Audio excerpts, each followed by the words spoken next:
Intelligent man, and I love his comedy. I hope you enjoyed it all. He's our final comedian of the evening. Put your hands together for Mr. Jonathan Lewis.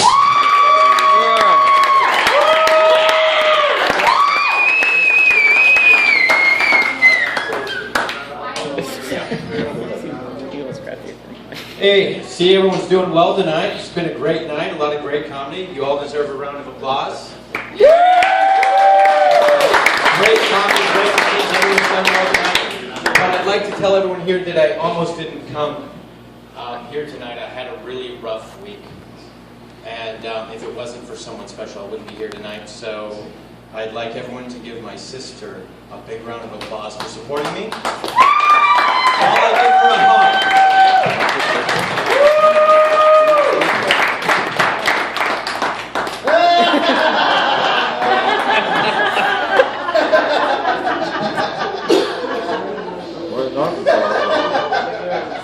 Thank you, Sarah. She's not really my sister. She's my cousin. Something about Arkansas, you guys really like that joke. Anyways. You guys ever watch the soap operas? Probably not. Oh, Yeah, you watch the soap operas or the B movies, and I'm talking low quality directors, okay, and maybe low quality actors, and you see they're at a dance party or a dance bar or something. There's dance music in the background, and they're talking to each other, and the music's really low, and they're doing this cheesy dance, and you're thinking that's not realistic, and you're focusing on the dialogue. Hello, Diane. I love you. You know, I want to marry you, and that's not what the director's thinking about. What I'm thinking about is, you're watching the scene, there's the dialogue, and then there's that extra in the background. You know the guy, the extra that they paid, that they're really not paying attention to, that's not dancing very well, he's over there, you hear the dialogue, hello Diane, I really love you, I want to marry you. It's like, nobody dances like that, and he's over there, how did the director let this happen? He's like, Diane, will you marry me? And he's back there, that extra, he's over dancing, you're like, what the hell's going on? And he's like, Diane, please marry me, I want to make love to you on the beach tonight. And he's sitting there dancing in the background, you're like, how did they let that happen? Anyways, that's my joke. I really thought that was going to kill, like everyone was going to be laughing, like the whole crowd, everyone was going to be cheering and laughing. And after the show, chicks would be coming up to me, be like, sign my boobs, sign my boobs. Anyways, I'll sign your boobs after the show. You guys can sign my boobs. My sister, I'll sign my sister's boobs. Okay, yeah. So, I believe there are 3 types of people in the world. Introverts, extroverts, and perverts. I'm a pervert.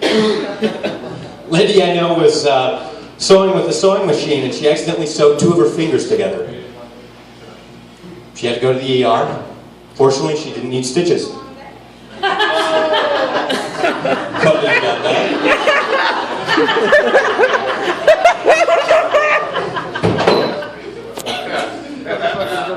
If redheads drink ginger ale, do they get drunk? I should just say the stitches joke over again.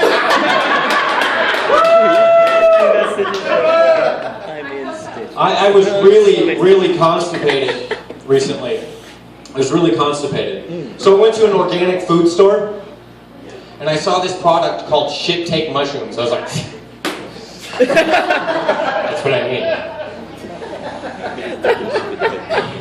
Anyway, Shit Take Mushrooms. I'm gonna go a little out there with this one. I'm just gonna go out there, okay? So this is a story. This happened recently. I was in a parking lot. I think after I was still constipated because the Shit Take Mushrooms didn't work. So I'm at this parking lot, and I see this guy driving a Honda Element. And I'm heterosexual, but I know he looked good. Okay, he looked really good. He was wearing a tuxedo. So he pulls up, and he gets out of his car, and I had to say something to him. So I walk over to him and I'm like, hey man, you're out of your element.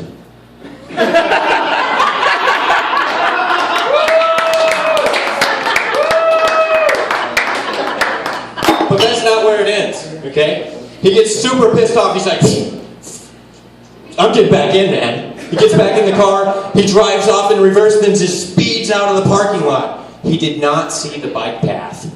Ran over a biker, killed him instantly. Blood splat all over the windshield. I mean, it was horrible. Because his windshield's all covered in blood, he wrecks his car, crashes into a concrete barrier, flies out the window. His tuxedo was ruined. Okay, and he's lying on the pavement, on the ground. I'm like, oh my God, I caused this. I felt so bad. I'm like, and he's bleeding to death. He's lying on the ground. He's like, oh God, oh God, oh. So I run over there and I'm like, I really wanted to say you're out of your element. But I didn't. I was like, is there anything I could do to help you? He's like, I'm not going to make it, man. I'm not going to make it. He's like, I'm not going to make it. I said, yes, you are. You're going to make it. You'll be just fine. He's like, these are my last words. And he's sitting there, he's lying on the ground, bleeding to death. It was horrible. I mean, I'm sorry. I'm painting a picture that's really vivid here. And he's like, tell my mother that...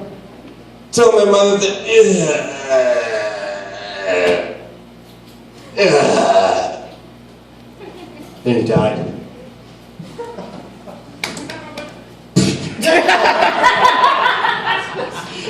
Thanks for laughing at that, guys.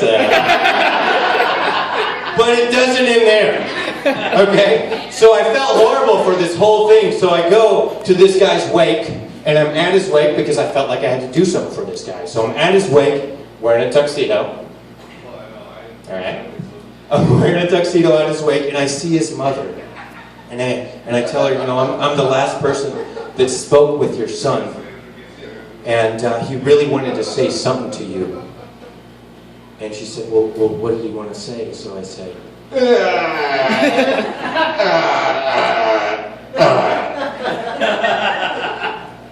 I was escorted out. I really feel like I was out of my element then.